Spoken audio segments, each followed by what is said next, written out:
잠시 후 8시 40분부터 대학 수학능력 시험 1교시 언어 영역 시작하겠습니다.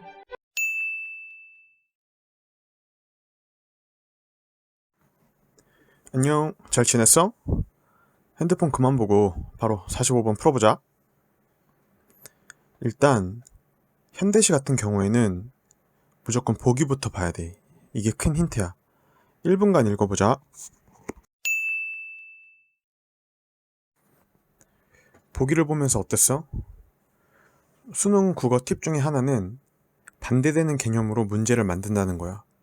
보기도 읽어봤듯이 일상, 충실, 안온함 이런 것들과 자유, 본질, 자유로운 삶 이렇게 반대되는 개념으로 구분을 하고 있어.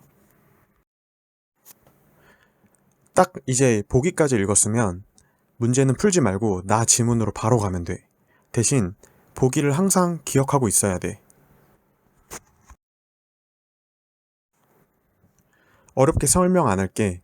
그냥 일상 대 자유로 나누면서 그냥 시를 한번 읽어보자. 자유에는 동그라미를 치고 일상이라는 것을 나타내는 어떤 느낌적인 단어들에는 세모를 치면 되는데 본인이 할 수 있을 만큼만 해봐. 수능은 시간이 정해져 있는 시험이니까 최대한 빠르게 읽어가면서 체크를 하면 좋아.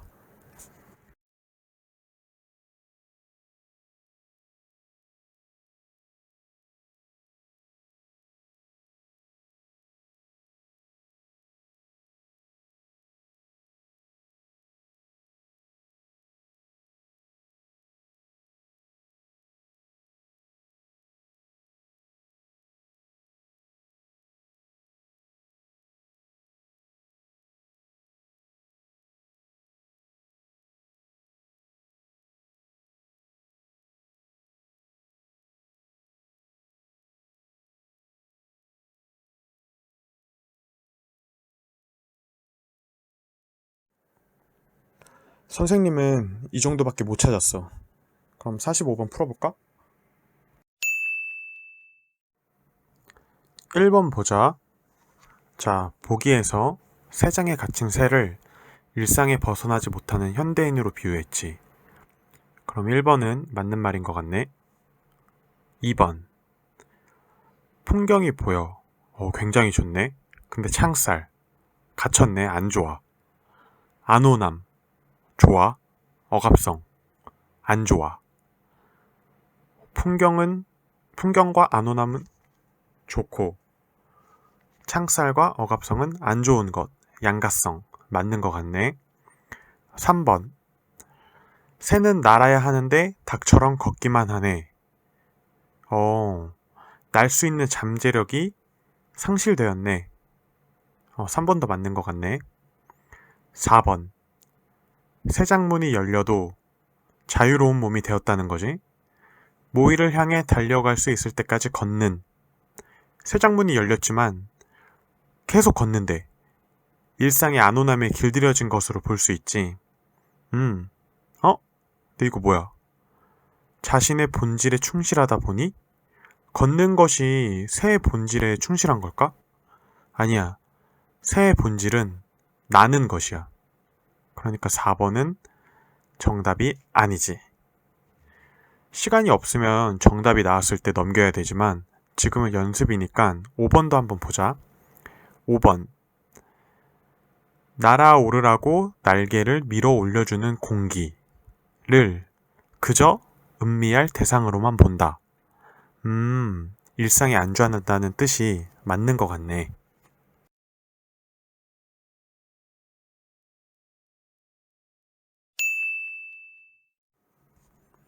보기를 통해 풀 수 있는 문제를 풀었다면 이제 가 지문을 읽어야 해. 우리는 수능에서 알고 있는 지문을 만날 확률보다 모르는 내용, 즉 처음 보는 지문을 만날 확률이 많아. 그러니까 처음 보는 시를 해석하는 법을 길러야 해. 여기서 선생님이 활용한 방법을 알려줄게. 먼저 우리는 시와 대화를 하는 거야. 잘 봐봐. 이런 식으로 시를 해석하면 돼. 바람이 어디로부터 불어와 어디로 불려가는 것일까? 바람이 어디서 불어오는구나. 근데 누가 불렀나? 왜 어디로 불려가지? 바람이 부는데 내 괴로움에는 이유가 없다. 아, 바람은 어디선가 불어오고 또 누가 불러서 어디론가 가는데 이유가 있는데 내가 괴로워하는 데는 이유가 없구나. 내 괴로움에는 이유가 없을까? 내 괴로움에는 이유가 없는 걸까? 단 한 여자를 사랑한 일도 없다. 시대를 슬퍼한 일도 없다. 나는 사랑한 적도 없고 시대를 슬퍼한 일도 없구나. 바람이 자꾸 부는데 내 발이 반석 위에 섰다. 바람이 자꾸 불고 있구나. 자꾸 귀찮게 부는구나. 근데 내 발은 반석 위에 섰구나. 강물이 자꾸 흐르는데 내 발이 언덕 위에 섰다. 강물은 쉬지 않고 흐르고 있구나. 근데 내 발은 언덕 위에 섰구나. 이 해석 방법은 곱씹기 방법이야. 옛말에 아무리 어려운 글이라도 4번을 읽으면 이해가 된다는 말이 있었거든. 거기서 착안해서 만든 거고, 이렇게 빠르게 2번을 읽어버려서 뇌가 이 처음 보는 시에 적응하게 만드는 거야. 이게 처음에는 어려울 수 있지만 우리는 지금 연습하는 단계니까 수능 전까지 계속해서 연습하다 보면은 처음 만나는 시에 대한 두려움이 사라질 거야. 그럼 가를 읽었으니 가만을 위해 만들어진 문제 43번을 풀어보자. 43번은 가장 적절한 것을 찾으라는 문제야. 이런 문제를 볼 때는 지문을 구성하는 큰 특징이 하나 있어. 바로 보기 구성을 2덩어리로 나눈 거야. 보면은 다 앞덩어리와 뒷덩어리를 나눠놨어. 불려가는 피동 표현을 통해 뒤에 어쩌고 저쩌고, 이유가 없을까라는 물음의 형식으로 뒤에 어쩌고 저쩌고, 이런 식으로 만든 문제의 구조는 보통 앞에는 맞고 뒤는 틀리거나 앞이 틀리고 뒤에가 맞게끔 문제를 만들기 때문에 한 군데에서 집중하면은 답이 보일 때가 있어. 그럼 바로 1번으로 가볼게. 불려가는은 피동 표현이 완전 맞아. 하지만 여기서 불려가는 건 내가 아니라, 즉 화자가 아니라 바람이야. 그러면은 현실에 순응하는 것은 화자가 아니라 바람이겠네. 2번 같은 보기는 사실 문제를 많이 풀다 보면 읽지도 않고 넘길 수가 있어. 왜냐면 이 뒤에 단정하고 있다, 이런 식으로 어떤 단정 짓는 표현이 나온 보기는 수능 역사에서 답이 아닐 확률이 굉장히 높았기 때문이야. 그리고 2번을 해석해 볼 때 이런 물음의 형식을 계속 쓴 이유, 그러니까 질문을 계속한 이유는 어떤 이유를 찾고자 하는 의지가 있기 때문이지 이유가 없음을 단정 짓는 건 절대 아니야. 3번도 앞에 사랑한 일과 슬퍼한 일을 병치한 것은 맞아. 하지만 둘 다 개인적으로 후회가 되는 일을 열거해 놓은 것이지 이게 서로가 원인과 결과의 관계는 아니야. 4번, 없다의 반복 활용. 이거 앞부분 굉장히 맞는 말이네. 자신의 삶과 내면을 응시하려고 해. 이런 내용이 나왔던 것 같아. 어디서? 저 위에 보면은 여자를 사랑한 일도 없다, 시대를 슬퍼한 일도 없다. 이 부분이 자신의 삶과 내면을 응시한 부분이겠지. 그리고 이런 행동을 한 다음에 화자는 그 다음에 어떤 행동을 취하냐면 반석 위에 서고 언덕 위에 서. 이게 자신의 내면을 응시한 다음에 어떤 행동을 했다는 것은 어떤 무관심의 상태의 화자가 변화했다는 걸 의미하거든. 그럼 이 변화의 계기는 어떤 자신의 삶을 반성하고 나아가는 계기가 있었다는 것이야. 그래서 정답은 4번.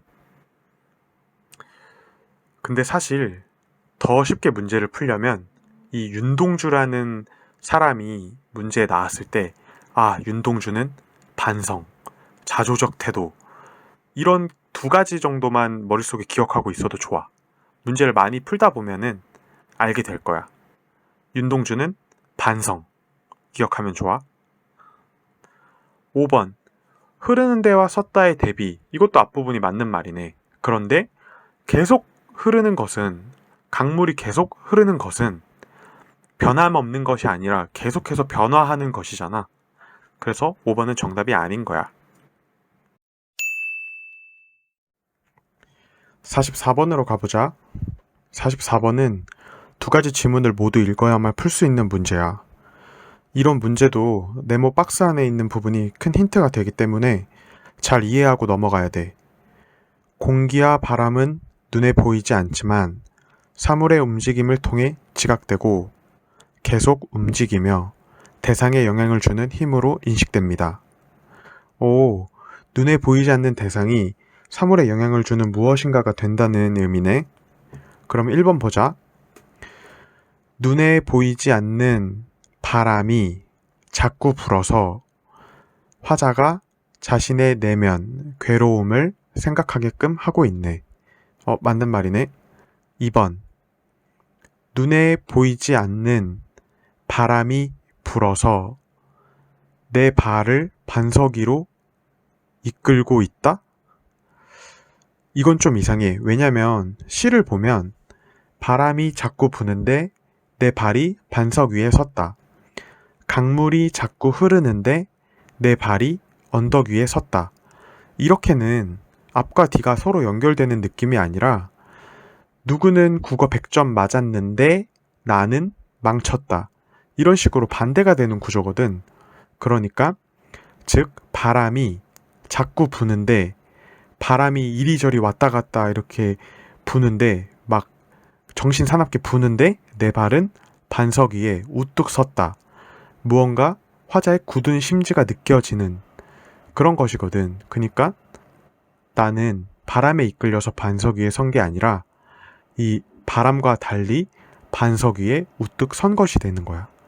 그러니까 3번이 정답이겠지. 아니 2번이 정답이겠지. 3번.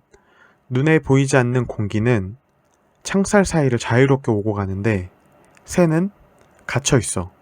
새의 상황을 보여주네. 4번. 눈에 보이지 않는 공기는 날개를 떠받치는 존재로 새의 날개가 공기의 힘을 이용할 수 있음을 암시해주지. 그러나 우리는 나 지문을 읽어서 알다시피 새는 공기를 이용하지 않고 걷기를 선택해. 5번. 눈에 보이지 않지만 새가 쪼는 움직임을 하면서 바람이 시를 읽는 사람들에게 지각되고 있어. 그러면서 창살에 갇혀서 빈 공간을 쪼는 새의 움직임이 의미를 얻고 있지.